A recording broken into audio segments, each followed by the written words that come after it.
A lenta, mas inexorável perda de importância dos sonhos é um dos exemplos mais claros dessa mudança. A decadência intermitente da crença na eficácia onírica atravessou os primeiros milênios antes e depois de Cristo. Por um lado, o Gautama Buda, 480 a 400 a.C., deu enorme amplidão existencial ao problema onírico, ao afirmar que toda a vida é sonho. A ideia de que a própria realidade é um sonho tem raízes muito antigas na Índia. Uma representação tradicional do deus hindu Vishnu o mostra reclinado sobre a serpente Shesha, enquanto sonha o universo em realidade. Mas o Buda também introduziu em sua cultura a interpretação simbólica dos sonhos. Quando estava prestes a abandonar a privilegiada vida bramânica para aderir ao ascetismo mais estrito, o jovem príncipe Siddhartha Gautama deu interpretações totalmente não literais a um pesadelo premonitório de sua esposa Gopa. Segundo a tradição, o príncipe que um dia seria Buda evitava a própria esposa, que sofria angustiada. Quando ela finalmente conseguiu dormir, sonhou que as montanhas tremiam sob uma ventania selvagem que arrancava árvores. No horizonte, os astros haviam desabado do céu. Gopa se viu nua, despojada de suas vestes, ornamentos e coroa. Seu cabelo estava cortado, sua cama nupcial estava quebrada. E as roupas do príncipe, cheias de gemas preciosas, estavam espalhadas pelo chão. Meteoritos caíam sobre uma cidade escura. Aterrorizada, Gopa despertou o marido. Meu senhor, ela gritou. O que acontecerá? Tive um sonho terrível. Meus olhos estão cheios de lágrimas e meu coração está cheio de medo. Conta-me seu sonho, respondeu o príncipe. Gopa relatou tudo o que ela tinha visto em seu sonho. O príncipe sorriu. Alegra-te, Gopa, disse ele. Alegra-te. Viste a terra tremer? Então um dia os deuses se curvarão diante de ti. Viste a lua e o sol caírem do céu? Então, logo vencerás o mal e receberás elogios infinitos. Viste as árvores arrancadas? Então encontrarás uma saída para a floresta do desejo. Teu cabelo foi cortado? Então te libertarás da rede de paixões que te mantém cativa. Minhas túnicas e minhas joias estavam espalhadas? Então estou no caminho da libertação. Os meteoritos cruzavam o céu sobre uma cidade escurecida? Então, para o mundo ignorante, para o mundo cego, trarei a luz da sabedoria. E aqueles que têm fé nas minhas palavras conhecerão alegria e felicidade. Sê feliz, ó Gopa. Afasta a tua melancolia. Em breve, serás singularmente honrada. Dorme, Gopa, dorme. Sonhaste um sonho adorável. Dias depois, Siddhartha deixou a casa silenciosamente durante a noite. Por 6 anos, exposto às intempéries nas barrancas de um rio, o jovem levou uma vida de meditação, isolamento e jejum, em meio a animais selvagens. Quando resolveu voltar a se nutrir, foi abandonado por seus discípulos. E então teve a série onírica, que marcou sua iluminação. A noite veio, ele adormeceu e teve 5 sonhos. O primeiro viu-se deitado numa cama grande, que era toda a terra. Sob sua cabeça havia uma almofada, que era o Himalaia. Sua mão direita descansava no mar ocidental, a mão esquerda no mar do leste. Os seus pés tocavam o mar do sul.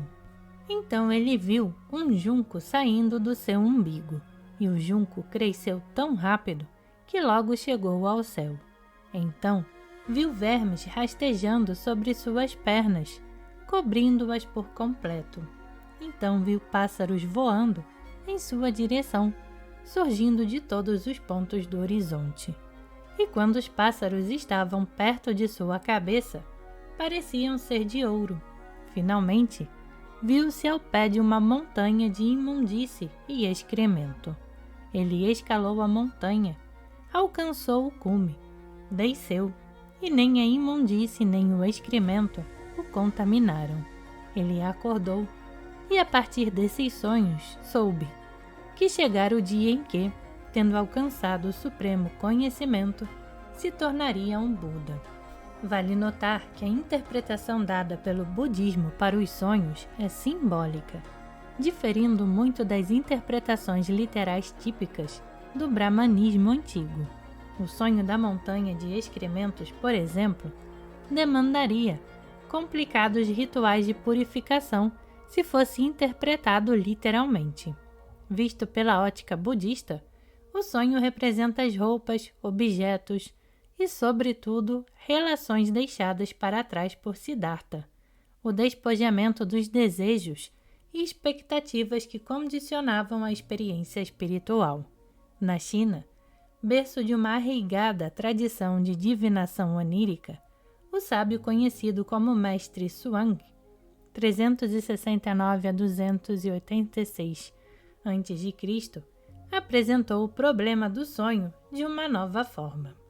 Uma vez eu, Zhuangzi, sonhei que era uma borboleta flutuando de um lado para o outro, uma verdadeira borboleta, desfrutando ao máximo de sua plenitude, e não sabendo que era Zhuangzi. De repente acordei e me encontrei o verdadeiro Zhuangzi. Agora já não sei se era então um homem que sonhava ser uma borboleta, ou se sou agora uma borboleta que sonha que é homem. Essa bela dúvida filosófica não ocorreu a Platão, 428-348 a.C., que concluiu não haver lugar na gestão do Estado para os sonhos e a loucura. Para o grande filósofo ateniense, a verdade viria apenas do exercício lógico do pensamento, com primazia para a dedução de formas perfeitas da realidade, capaz de ir além do véu ilusório das aparências. A verdade platônica é produto do rigoroso pensamento da vigília, e não das alucinações oníricas induzidas pelo sono, pela enfermidade ou pela intoxicação. Milênios de tradição da magia onírica tampouco impediram Aristóteles, 384 a 322 a.C., de enxergar a natureza biológica do sonho, prodigiosa, mas ainda assim prosaica. O principal discípulo de Platão apontou a prevalência dos fatos observáveis sobre a teoria, ou seja, a supremacia da indução sobre a dedução. Assim como os outros filósofos da antiguidade, Aristóteles atribuiu às experiências da vigília o fator determinante para a explicação dos conteúdos oníricos, identificando aquilo que Freud, mais de 2000 anos depois, chamaria de restos diurnos. O sonho seria uma cópia inexata da realidade, uma memória de eventos passados, um vívido relembrar sem volição. Entre o logos grego e a razão iluminista transcorreu um longo período de transição, em que a influência histórica dos sonhos variou enormemente, enfrentando altos e baixos. O sonho representou um papel fundamental na gênese e no desenvolvimento do cristianismo, como poderoso instrumento de revelação dos propósitos divinos. No seu Evangelho, Mateus afirma que Jesus foi protegido diversas vezes por orientações dadas em sonhos aos reis magos pelo próprio Senhor e a José por anjos seus. Foi um anjo quem convenceu José a aceitar Maria como esposa, apesar de ela estar grávida antes do casamento, com o argumento de que a concepção era do Espírito Santo, zoomorfizado em pomba, e de que José deveria adotar o filho, pois ele um dia redimiria o povo de seus pecados. Sonhos com anjos do Senhor também guiaram as decisões de fugir para o Egito, depois regressar a Israel e finalmente rumar para a Galileia, tomadas por José no intuito de proteger seu recém-nascido da ira do rei Herodes, que ordenava a execução de bebês.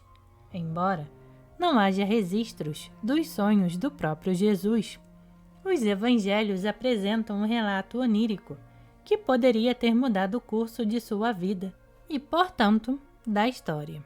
Jesus, acusado de ser o rei dos judeus, se encontrava perante o governador Pôncio Pilatos. Segundo Mateus, durante o julgamento, a esposa de Pilatos lhe enviou uma mensagem: não se envolva com este inocente, porque hoje, em sonho, sofri muito por causa dele. Mas a multidão decidiu condenar Jesus à cruz, e Pilatos lavou suas mãos. Atos dos Apóstolos narra que cerca de 20 anos depois, quando Paulo e seus companheiros viajavam pela Ásia Menor, realizando pregações cristãs, sua jornada foi profundamente alterada por um sonho. Dormindo, Paulo visualizou um macedônio que pedia ajuda. Ao despertar, concluiu que se tratava de um chamado divino e partiu rumo à Macedônia, realizando uma bem-sucedida missão de evangelização que propagou a fé cristã muito além da população judaica. No Islã, a interpretação dos sonhos sempre gozou de boa reputação. O próprio profeta Maomé a reconhecia como exercício espiritual capaz de permitir comunicação verdadeira com Alá. No célebre relato, Maomé teria sonhado que conduzia primeiro um rebanho de ovelhas negras, depois um rebanho de ovelhas brancas. Após algum tempo, os rebanhos estavam completamente misturados e tornou-se impossível separá-los. As ovelhas negras foram interpretadas como símbolo dos árabes e as ovelhas brancas como símbolo dos não-árabes, levando à conclusão de claro teor político de que o Islã se espalharia pelo mundo para além das diferenças étnicas. Os sonhos aparecem na história islâmica em contextos de profecia e divinação, frequentemente usados para legitimar governantes, podendo ser invocados para chegar à solução de problemas específicos. Istikhara. A importância dos sonhos atinge o ápice no sufismo, corrente introspectiva do Islã que busca o transe místico e pratica a obtenção de sonhos com o profeta ou outros conselheiros espirituais para orientar a conduta da vigília. O sábio Nan al-Din Kubra, 1145 a 1221, fundou uma ordem sufi baseada na experiência visionária dos sonhos e escreveu importantes tratados a respeito. Outro sábio sufi, também fundador de uma de suas ordens, o Shah Ni'matullah Wali de Kerman, 1330 a 1431, é considerado santo pelos sunitas. Ele compôs poemas inspirados por sonhos que foram reputados proféticos em diversos momentos históricos, desde a ascensão do conquistador turcomano Tamerlão, 1336 a 1405, até a Jihad de Syed Ahmar, 1826 a 31, a dissolução do Califato Otomano em 1924 e os conflitos religiosos de 2010 no Paquistão. Se no Islã os sonhos são importantes até hoje, na cristandade sua importância foi gradualmente erodida ao longo da Idade Média, à medida que se desenvolveu o cristianismo eclesiástico, que passou a ver na divinação onírica a marca do paganismo. Foram séculos de transição em que se reconhecia a oposição fundamental entre Somnum Coeleste e Somnum Naturale, ou Animale. O teólogo e filósofo Santo Agostinho, 304 a 430, nascido perto do Mediterrâneo numa região que hoje corresponde ao nordeste da Argélia, teve profunda influência na adoção do neoplatonismo pela Igreja. Sua vasta obra abordou muitos temas psicológicos, como as origens da memória, sonhos, desejos, sofrimento e culpa. Uma de suas preocupações foram os sonhos eróticos, que ele não conseguia evitar apesar, ou mais provavelmente por causa, do celibato e da repressão dos pensamentos sexuais durante a vigília. Dirigindo-se a Deus, Santo Agostinho explicita seu espanto diante da autonomia dos sonhos. Por acaso, não sou eu mesmo naquelas circunstâncias, Senhor meu Deus? E, no entanto, há tamanha diferença entre mim e mim mesmo nos dois momentos, quando passo deste estado para o sono, ou daquele volto a este. Porventura, adormece com os sentidos corporais? E por que, a miúde, acontece que mesmo em sonho resistimos, e lembrando nosso propósito e permanecendo totalmente castos nele, não concedemos o assentimento a nenhuma daquelas obscenidades? Contudo, são estados tão distintos que quando acontece o contrário, acordando, readquirimos a paz da consciência. E por essa mesma distinção, descobrimos que não fizemos aquilo, muito embora deploremos que aquilo, de alguma maneira, se tenha feito em nós. A solução de Santo Agostinho para o problema do erotismo onírico foi considerar o sonho não como uma ação humana sujeita à força de vontade, mas como um evento involuntário, sobre o qual não cabe responsabilidade ou culpa. Sonhar com pecado não seria, portanto, pecado.